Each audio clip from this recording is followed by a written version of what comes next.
जय भीम लाल सलाम। मैं रंजेश सिंह, राष्ट्रीय अध्यक्ष बहुजन क्रांति पार्टी। समाजवाद जिंदाबाद, कारपोरेट राज मुर्दाबाद। ये दो जो शब्द हमने बोले हैं, यही से शुरुआत होती है डॉक्टर भीमराव अंबेडकर की बात, अंबेडकर बात जिसे कहते हैं। अभी कुछ समय पूर्व बाबा साहब भीमराव अंबेडकर की जयंती है। हम लोगों को बहुत खुशी हो रही है, अपार खुशी हो रही है, हृदय से खुशी हो रही है कि हम कैसे बाबा साहब की जयंती को भव्य और अच्छे से अच्छे मना सकें। इसका हम भरसक प्रयास करेंगे। साथ ही साथ हम जयंतियां क्यों मनाते हैं, और जयंती मनाने का उद्देश्य सिर्फ एकमात्र एक ही है कि बाबा साहब के दर्शन और सिद्धांतों को प्रेरित हों और आने वाली पीढ़ी को समझाएं कि बाबा साहब ने हमारे लिए क्या किया, समाज के लिए क्या किया, शोषितों के लिए क्या किया, दलितों के लिए क्या किया।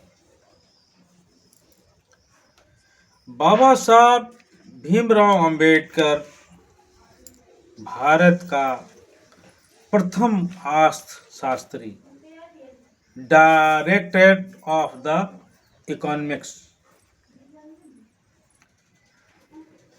जो अमेरिका उन्हें सिंबल ऑफ नॉलेज कहता है, ज्ञान का प्रतीक कहता है, ब्रिटेन ने बाबा साहब भीमराव अंबेडकर की प्रॉब्लम ऑफ मनी, जो रुपए की समस्या नामक एक लेख लिखा था, उससे इतना प्रभावित हुआ कि उसी प्रभाव से रिजर्व बैंक ऑफ इंडिया की स्थापना की गई थी। जो रिजर्व बैंक स्थापित की गई वो बाबा साहब की ही देन है। लेकिन आज क्या कारण है कि जो शोषितों दलितों के नेता करोड़पति होते जा रहे हैं, और जो सर्वहारा वर्ग है, जो मेहनतकश वर्ग है, जो दलित वर्ग है, उसकी आज भी यथास्थिति है। हमारे नेता करोड़पति अरबपति होते जा रहे हैं, समाज की वही स्थिति है। इसका आज सभी लोग मूल्यांकन करें। जो 14 अप्रैल आने वाली है, वो बाबा साहब की जयंतियां मनाई जाएगी। उसमें हम आज एक स्पष्ट बात कह दें कि सब कुछ होगा, लेकिन एक बात नहीं बताई जाएगी कि आपकी गरीबी कैसे खत्म होगी, आपकी बेरोजगारी कैसे खत्म होगी, आपका जो जातीय शोषण कैसे खत्म होगा। ये 3 चीजें नहीं बताई जाएंगी और सब कुछ बताया जाएगा। आज बस 3 चीजों मैं बताता हूं कि बाबा साहब ने बताया था। चाहे बहुजन समाज पार्टी हो, आजाद समाज पार्टी हो, चाहे भाजपा ने भी घोषणा कर दी कि हम 14 अप्रैल को मनाएंगे, समाजवादी पार्टी ने भी घोषणा कर दी, कांग्रेस ने भी कर दी, सभी पार्टियां अपने अपने हिसाब से 14 अप्रैल मना रही हैं। लेकिन ये सबको मैं कारपोरेट राज मानता हूं। इनमें एक ही बात, 3 चीजें छोड़ के सब चीज बताई जाए कि आपकी गरीबी किसी प्रकार खत्म ना हो, आपकी बेरोजगारी खत्म ना हो, शोषण खत्म ना हो। इसके लिए बाबा साहब भीमराव अंबेडकर ने एक नहीं, कई बार, कई मर्तबा बाबा साहब ने संघर्ष किया, धरना दिया, प्रदर्शन किया, ज्ञापन दिया, और जो संविधान बन रहा था उसके अनुच्छेद 4 में भी प्रस्तावित किया था। उन्होंने कहा था कि जब तक आर्थिक विषमता बनी रहेगी, कभी सामाजिक समानता नहीं आएगी। ना सुना हो तो एक बार मैं दोबारा बता दूं, जब तक आर्थिक विषमता बनी रहेगी, सामाजिक समानता नहीं आएगी। तो आर्थिक विषमता कैसे खत्म होगी? उन्होंने कहा था भूमि, उद्योग, उत्पादन के साधन को राष्ट्रीय संपत्ति घोषित कर दीजिए। एक बार नहीं, कई बार 1946 से लेके 47 तक, 15 मार्च 1947 तक लगातार अपने अनुयायियों को बताते रहे कि यही एकमात्र रास्ता है। और ये बात कोई नहीं बताएगा आपको, ये बात एकमात्र रणजीत सिंह ही आपको बताएगा। इसी कारण से जो हमारे नेता हैं वो अरबपति खरबपति होते जा रहे हैं, करोड़पति होते जा रहे हैं, और समाज यथास्थिति बनी। वो नहीं चाहते कि आप, और अगला एक बात है आरक्षण। बाबा साहब भीमराव अंबेडकर नहीं चाहते थे कि आरक्षण लागू, ये उन्हें मजबूरी में देना पड़ा। M.K. गांधी, मोहनदास करमचंद गांधी ने जब आमरण अनशन कर दिया था तब मजबूरी में उन्हें ये स्वीकार करना पड़ा।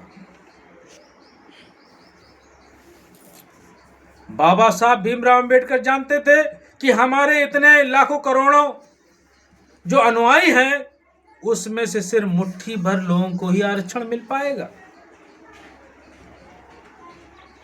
आज तो स्थिति बहुत ज्यादा खराब है। हम लगभग 20 साल पीछे जाते हैं, 25 साल पीछे जाते हैं, तब भी 4 से 5% ही लोगों को आरक्षण का लाभ मिल पाया। आज तो बहुत ज्यादा बुरी स्थिति है। आज लगभग 30-30 हजार लोगों में जब ढूंढेंगे तो एक आदमी कहीं मुश्किल से आरक्षण वाला लाभान्वित मिलेगा। 29,999 लोगों को कैसे गरीबी बेरोजगारी खत्म होगी। बहुजन समाज पार्टी, आजाद समाज पार्टी, आरक्षण बचाओ आरक्षण बचाओ। अरे मूल लड़ाई बाबा साहब की क्यों नहीं बताते? उन्होंने कहा था कि भूमि उद्योग उत्पादन के साधन को राष्ट्रीय घोषित करना।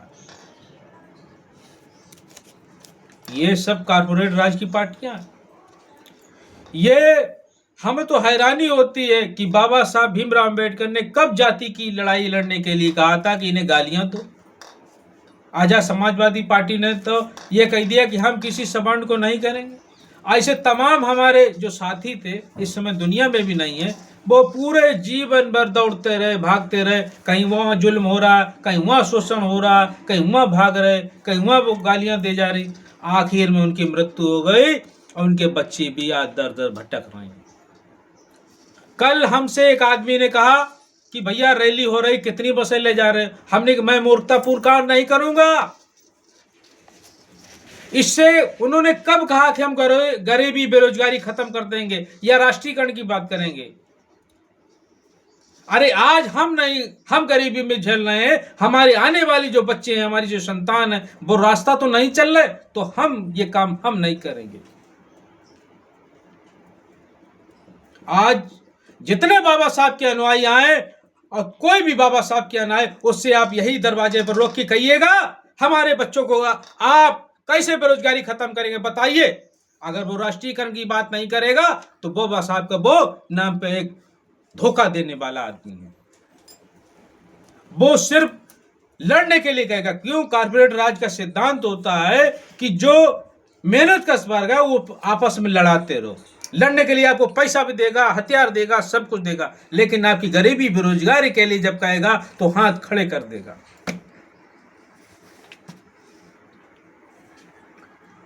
भारतीय जनता पार्टी जो आरएसएस के माध्यम से लगातार सवर्णों और दलितों के माध्यम से लड़ाने की बात करती है।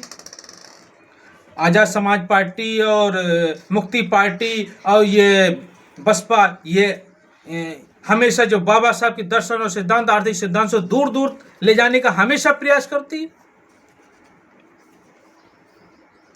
आज आप सब लोगों को जागरूक करने के लिए ये हमारा जो स्टेटमेंट है, इसे आप सेव रखिए और सुनते रहिए। 14 अप्रैल को संकल्प कीजिए कि बाबा साहब के आर्थिक सिद्धांतों को हम लागू करेंगे और उनके जो जिसे कहा जाता बाबा साहब का मिशन अधूरा, मिलके करेंगे पूरा।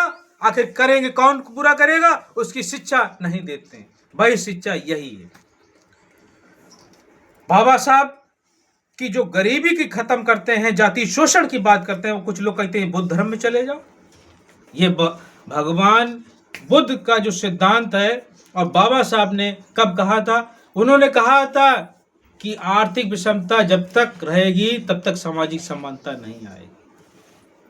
भगवान बुद्ध का जो धम्म है, ज्ञान का रास्ता है, वो आपको उन्नति ले जाएगा, लेकिन आपको आर्थिक लड़ाई लड़नी होगी। आओ हम सब लोग बाबा साहब भीमराव अम्बेडकर की जयंती को भव्य रूप से मनाएं। हमारा ये संदेशा हर बाबा साहब के अनुयायी तक पहुंचे। बाबा साहब की जयंती पे हम प्रयास करें कि जितने अनुयायी खीर बनाएं, कि भगवान बुद्ध को खीर बहुत पसंद थी और बाबा साहब के आराध्य भगवान गौतम बुद्ध जी। जैसे जो हो सके दीप प्रज्वलित कीजिए अपने अपने घर में। अपने बच्चों को बताइए कि बाबा साहब एक भगवान से कम नहीं है, और मैं उन्हें भगवान से भी बड़ा अगर कोई है तो बाबा साहब भीमराव अम्बेडकर को मैं मानता हूं। भगवान से भी बड़ा मानता हूं, उन्हें बड़ा भगवान मानता हूं।